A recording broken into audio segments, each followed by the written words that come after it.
हम लोगों को पिछले कई दिनों से, अब क्योंकि नया सेशन शुरू हुआ है और एडमिशन्स हो रहे हैं, तो ये शिकायतें अभिभावकों की आ रही थी, स्पेशली अधिवक्ता अभिभावकों की, कि स्कूलों ने कुछ एक ऐसा साजिशन या ऐसा षड्यंत्र कर लिया है कि हर साल किसी एक सब्जेक्ट की पुस्तक या हर सब्जेक्ट की पुस्तक में एक दो चैप्टर बदल देते हैं, जिसकी वजह से कि जो भी लड़का एडमिट होता है उसको नई खरीदनी पड़ती हैं पुस्तकें। और ये पुस्तकें कुछ विशिष्ट पब्लिशर्स द्वारा ही पब्लिश्ड हैं और स्कूल्स बच्चों के अभिभावकों को इन्हीं किताबों को इन्हीं पब्लिशर से खरीदने में फोर्स करते हैं और इनका दाम जो है अत्यधिक होता है। इन शिकायतों के बारे में जब हम लोगों ने शहर में जानने की जानकारी ली तो पता चला कि हाँ, ये बात सही है। एक मतलब ये लगता है जैसे कि स्कूलों ने एक साजिश बना रखी है या एक षड्यंत्र कर रखा है कि कैसे अभिभावकों से ज़्यादा पैसा वसूला जाए, उनको कैसे फ्लीज किया जाए, और उस प्रोसेस में किताबें एक बहुत बड़ा स्कैम है। नॉर्मली अब क्या हो रहा है कि जैसे आपने मान लीजिए हिंदी की पुस्तक थी या अंग्रेजी की थी या इवन फिजिक्स की, हम लोग भी स्कूलों में पढ़े हैं, वो ये पुस्तकें अनवरत 8-10 साल तक आप जो है, अगर आपका छोटा भाई 4-5 साल छोटा है तो वो भी जो है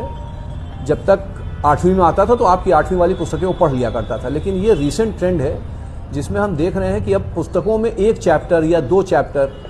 एक कोई कथा ऐसी बदल देते हैं और उसके बाद जब सेशन नया शुरू होता है तो पूरी नई सेट ऑफ बुक्स खरीदनी पड़ती है बच्चों को। और इन बुक्स को भी अगर आप देख लीजिए तो एक नियत पब्लिशर्स हैं, वही पब्लिश करेंगे, और स्कूलों में आप जाते हैं तो अभिभावकों को बताया जाता है कि आप इसी पब्लिशर की किताब लेंगे और इस दुकान से लेंगे। ये जो पब्लिशर्स हैं इनकी किताबों को भी आप देख लीजिए तो ओवर प्राइस्ड हैं। तो सब मिला के ये लगता है जैसे कि ये एक स्कैम चल रहा है, और फीस लेना स्कूल का अधिकार है, लेकिन इस प्रकार का काम कि कपड़े में, टाई में, पर्स में, किताबों में, इससे जो है धन उगाही की जाए और वो भी लोगों को परेशान करके। ऐसे भी right to education primary level तक का जो है वो एक अब कॉन्स्टिट्यूशनल राइट है,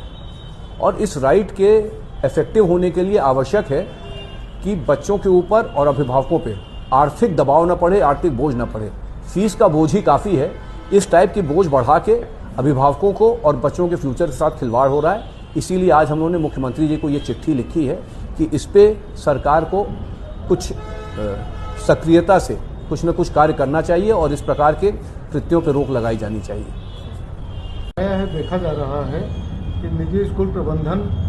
हर साल जो है कोई न कोई चैप्टर जो है किताब में चेंज कर देता है और कोई न कोई दुकानदार को फिक्स कर देता है। तो हम लोगों ने माननीय मुख्यमंत्री जी से निवेदन किया है, उनको पत्र लिखा गया है, जैसे माननीय अध्यक्ष जी ने भी बताया है अभी, कि हम लोगों ने निवेदन किया है कि इस पर कठोर से कठोर कार्रवाई करें और किताबों का जो है सब एक रूपता होनी चाहिए और 5 साल के लिए कम से कम उसमें कोई चेंज ना होना पाए।